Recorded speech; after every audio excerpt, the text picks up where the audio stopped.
السلام عليكم ورحمة الله وبركاته. معكم إبراهيم العزب، العملات القديمة.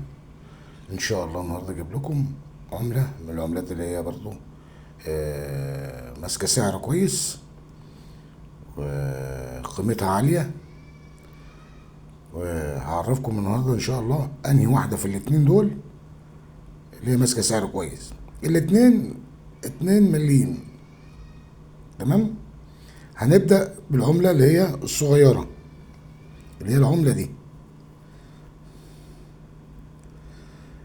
1984 قرشان. تمام. دول كده قرشين 2. هنيجي هنا من ورا الأهرامات.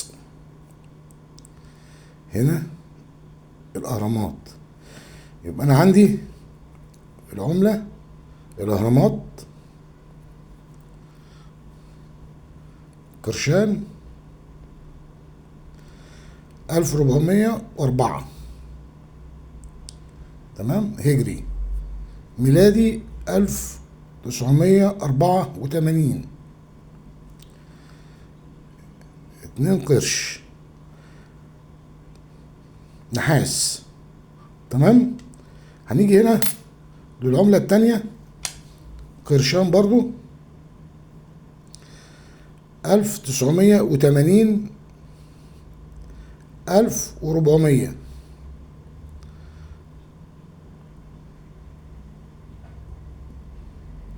تمام. نيجي هنا من الظهر من ورا عليها صقر قريش، صقر قريش المنفوش. تمام.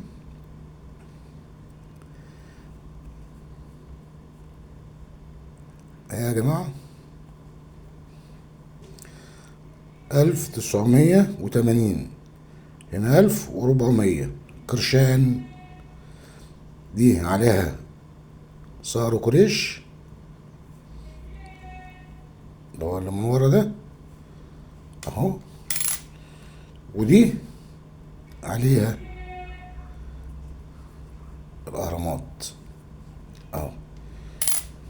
طبعا العملة دي اصغر من دي في الحجم، دي اصغر من دي. تمام. طيب ايه مضمون الموضوع بقى، وانهي اغلى وانهي ليها قيمة عالية؟ هنيجي نبص نلاقي اللي هي اغلى وليها قيمة عالية اللي هي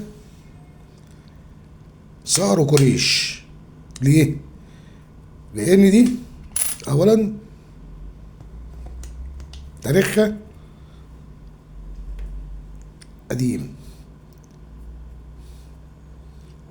دي حديثة، دي تعتبر حديثة، دي تعتبر قديمة. طيب هنا هما بيطلبوا الانصر اللي هي الحاجة الكويسة اللي هي دي كده اللي هي واضحة قوي. تمام اهي. وبياخدوها بسعر كويس جدا. طبعا هي متدرجة في الاسعار حسب الحالة بتاعتها، دي متدرجة في الاسعار حسب الحالة بتاعتها.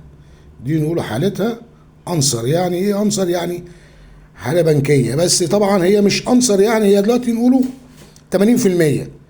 الانصر اللي هي اللميع بقى، تحس ان هي بتلمع، دي تعتبر 80%. دي برضو سعرها حلو جدا، واهم حاجة يكون كل حاجة بارزة وواضحة زي ما حضراتكم شايفين. تمام. دي سعرها ممتاز جدا زي ما حضراتكم شايفين كده. دي تبدأ من 500 جنيه، تبدأ من 500 جنيه. تمام. وزي ما قلت لحضراتكم في البداية كل عملة ولها تمنها، مفيش عملة ملهاش تمن. حتى لو هي قيمتها ضعيفة جدا برضو ليها تمن، ليها سعر. حسب لما يجي عليها الدور بتعلي او بترقي نفسها بنفسها. ومن هنا وصلنا لنهاية الفيديو، ونتمنى من حضراتكم الاشتراك بالقناة واللايك. اهم حاجة يا جماعة عشان القناة تكبر لينا وليكم. والسلام عليكم ورحمة الله وبركاته.